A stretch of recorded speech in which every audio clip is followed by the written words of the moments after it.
Get in the teleporter!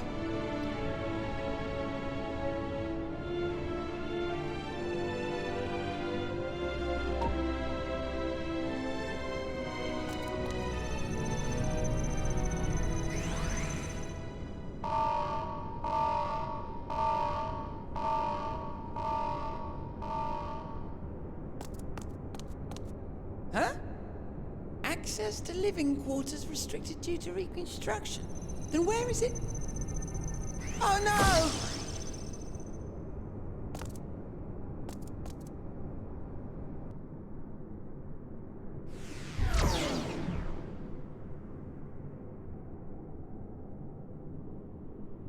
A private audience, as thou didst request, for reasons I know not.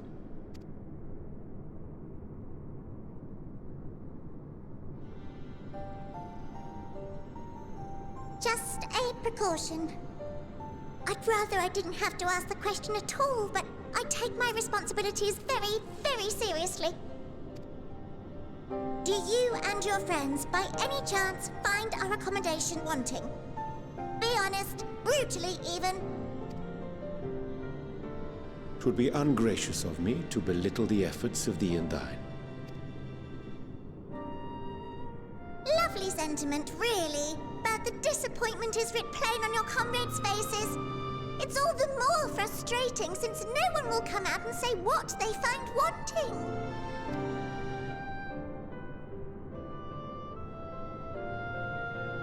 If there are faults in our work, we need to know. We can, we will do better. But time is not on our side. The final days will wait for no one. If your people are to be saved, we must take quick and decisive action. This vessel must serve as a home for as many passengers as possible, for far longer than we may like. Which brings me to my request. Our collaborators on Atheris are doing what they can to prepare for the voyage. Would you be willing to go and lend them a hand? Having seen the moon for yourself, you could speak to its many splendors, learn what else they might require, and assuage whatever concerns they have. Wherefore wouldst thou entrust me with such a task? How to put it? You're the only one who appears not to be wholly unsatisfied with our work. Oh, quite good at pretending that's the case, at least. Calm, collected, tactful to a fault. Very particular with your words, too. You understand that, in the face of great danger, one cannot pursue perfection at the expense of practicality. The difficult choices must often be made for the greater good.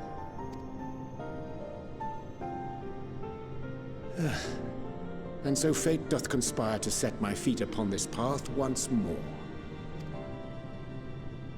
Come again?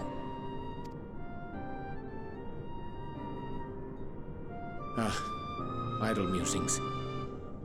'Tis no trifle thou dost ask, yet full well do I understand the urgency and necessity.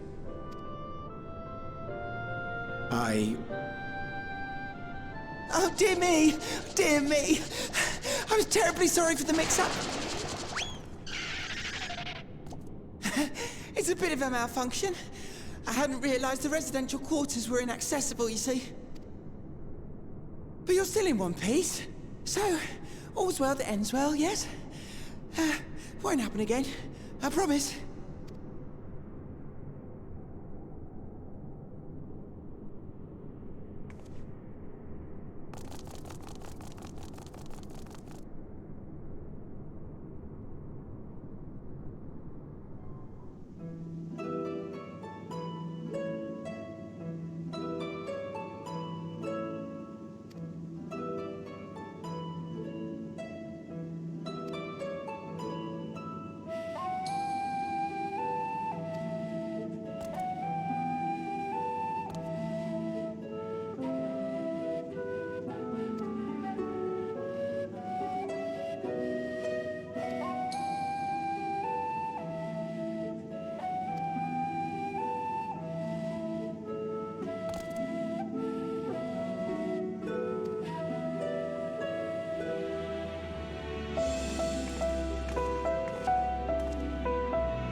Thine arrival is timely as ever.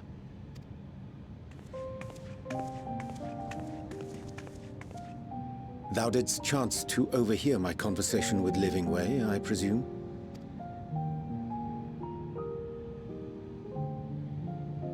'Twas not mine intent to move in shadow. Nevertheless, I have been asked to do that and more yet again. Is it so plain that these strangers could intuit it at a glance? My capacity for silence and secrecy and duplicity?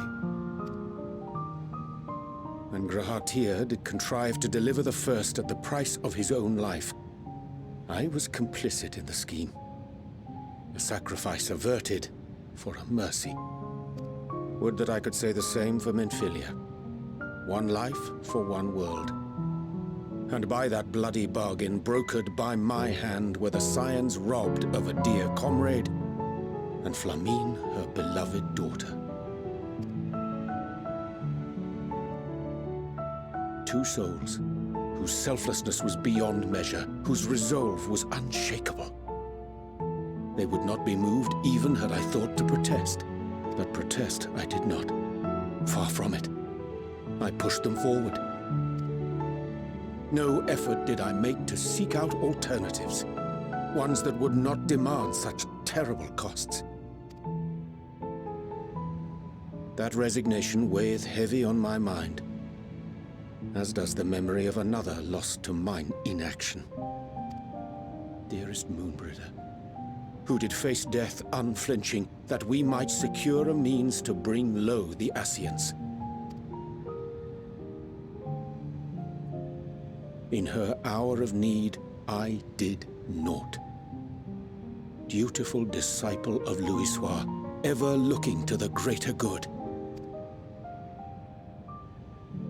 Had I shut mine eyes and bid her live instead, mayhap she would be with us today.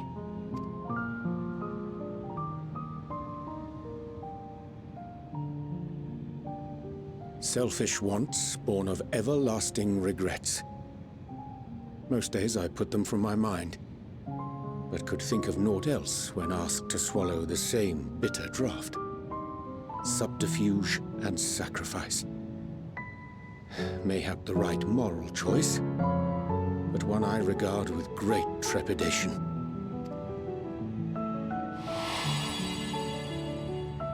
The calamity of Amarot was a tragedy beyond reckoning, one which must never again come to pass.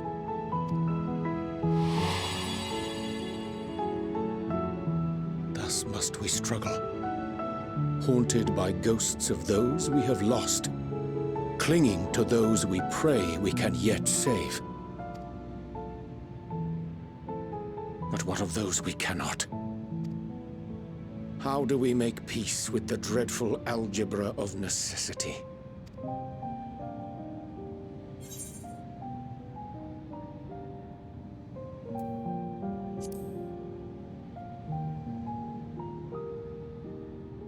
Sage counsel indeed.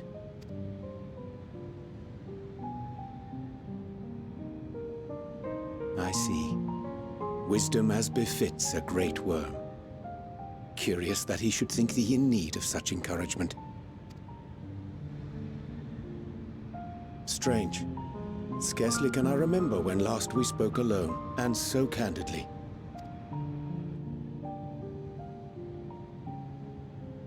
I thank thee. For all my supposed skill with words, I find it difficult to express such private thoughts. As for the Loporrit's proposition, I will take time and consider how to respond. 'Twould be to our mutual benefit if we could converse more openly with our aspiring caretakers. A concern I should be glad to address on the Scion's behalf. To dispense with all pretense and bare one's heart to another is a frightening thing indeed. But we cannot move forward ere we take that bold first step. A lesson I have learned many times before, and today.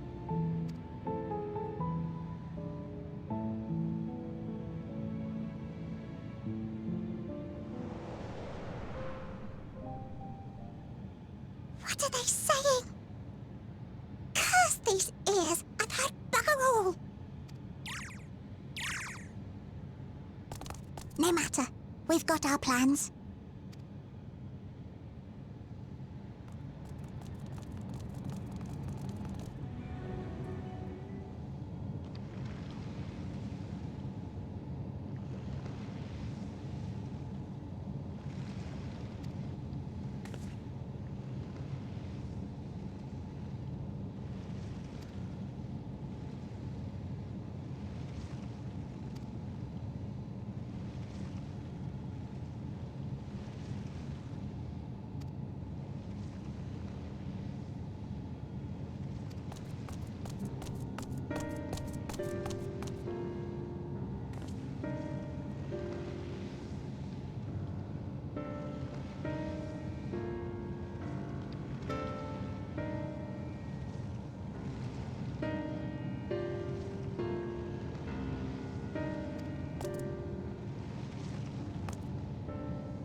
And what, pray tell, do we seek at the Watcher's Palace? Oh, come off it, friend. You know full well why we're here. The time has come for you to return to Etheris and help your brethren prepare for their journey here and beyond. Forgive me, Living Way, but I cannot in good conscience proceed with this plan. Huh? But what about the final days? The death and the doom? Oh, we have to hurry before it's too late.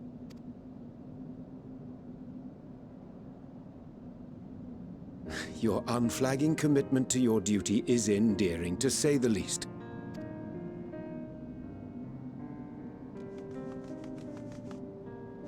Oh, bugger!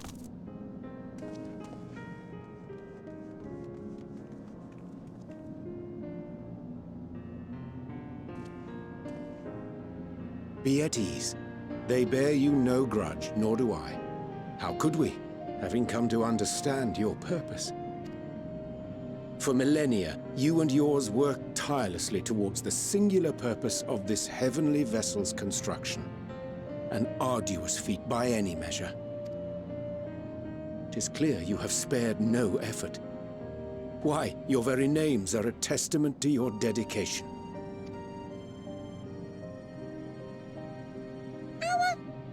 Our names? I'm not sure I understand what you're getting at. Names are an expression of the self, a declaration of one's hopes and aspirations.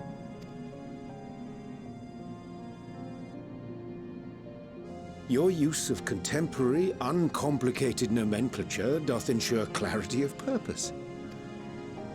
There can be no doubt that your love for the people of Etheris is boundless and pure.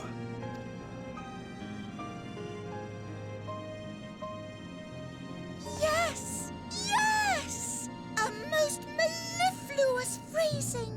We Loperids were born of Heideland's love for Etheris. That shining, shimmering blue jewel, brightest star in the sky, brimming with life and possibilities. For as long as I can remember, I've toiled in anticipation of the day when this vessel might be needed. All I've ever wanted was to meet those she cherished so dearly, to serve and serve well. That goes for all of us, don't you see? So help us help them. Lead them here where we can keep them safe. If there's anything wrong with what we've built, we'll fix it. We'll make it right.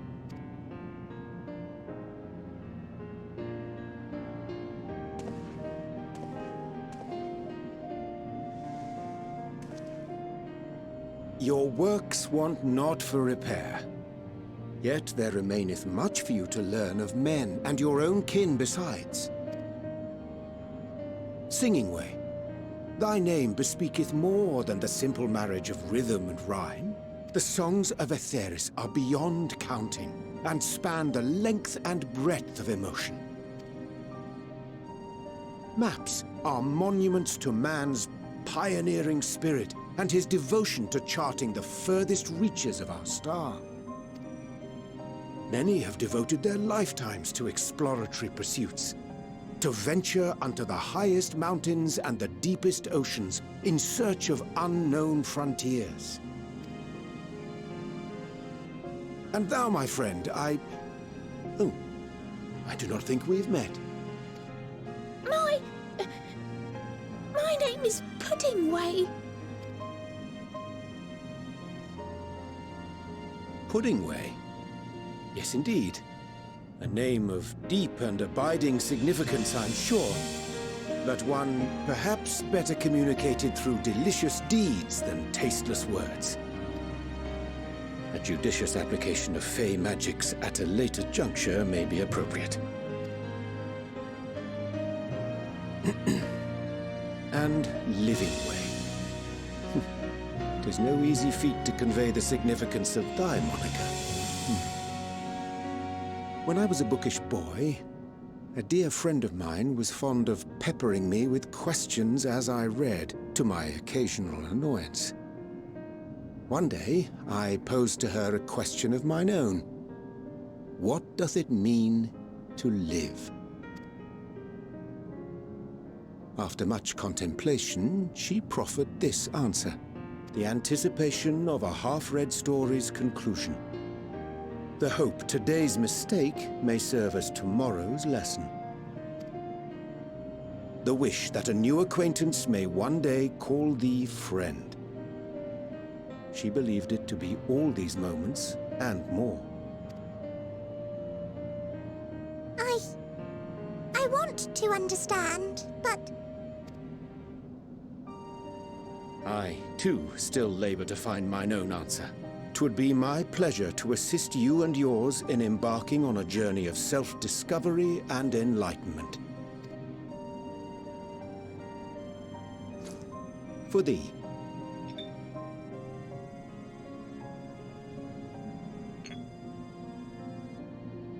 Ink as blue as the waters of Aetheris. Made in haste, though I assure thee, the quality has not suffered for it. The people need not be persuaded by honeyed words. Nay, I have faith they shall do what is right in due course. Until they do, I beg your patience, friends. And with that ink, let us fill the empty pages of Livingway's compendium. An open exchange of ideas will surely afford you all a better understanding of modern man, and with it, ideas for improvements and renovations. But more importantly, it shall empower us to together find a way forward.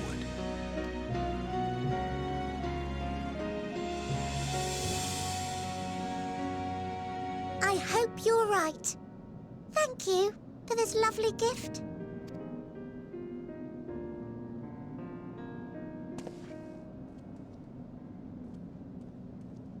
There you have it. I shall remain with the Loporrits to ensure that all is in order. Though we must needs prepare for every eventuality, you would all agree that the evacuation of our star is a last resort. To accept failure is to accept the demise not only of our star, but that of Reen's, of all reflections, and the souls that call them home. Which is why I have every faith that you shall fight to the last, that such drastic measures may prove unnecessary. Should the worst come to the worst, and I pray deeply that it won't, I'll take comfort in knowing preparations were made under your watchful eye. Aye, thou mayest be assured that if calamity cometh, not a soul will be left behind, if being the operative term.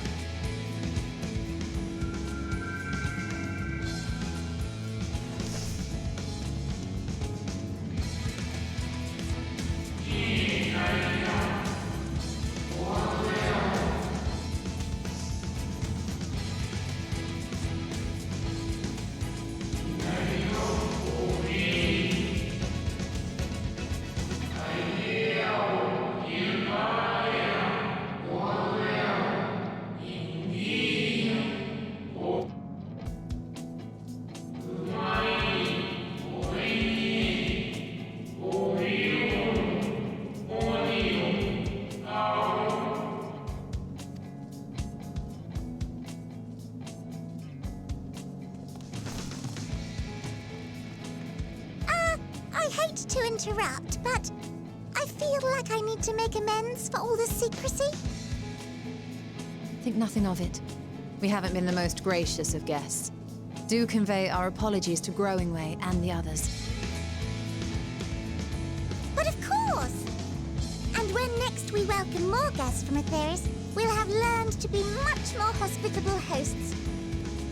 Oh, and circling back to the matter of inappropriate secrecy, we ought to discuss our benefactors. Agreed. The Charleyan Forum, yes? What? How did you know? The more I heard, the more obvious it became. The Forum's aims align closely with those of your anonymous patrons. A telling coincidence would be an understatement. Though had we not taken it upon ourselves to peruse certain restricted tones in Labyrinthos, we might still be unaware of their plans. But let us continue this discussion upon our return. I dare say we have kept Alphino and the others waiting long enough.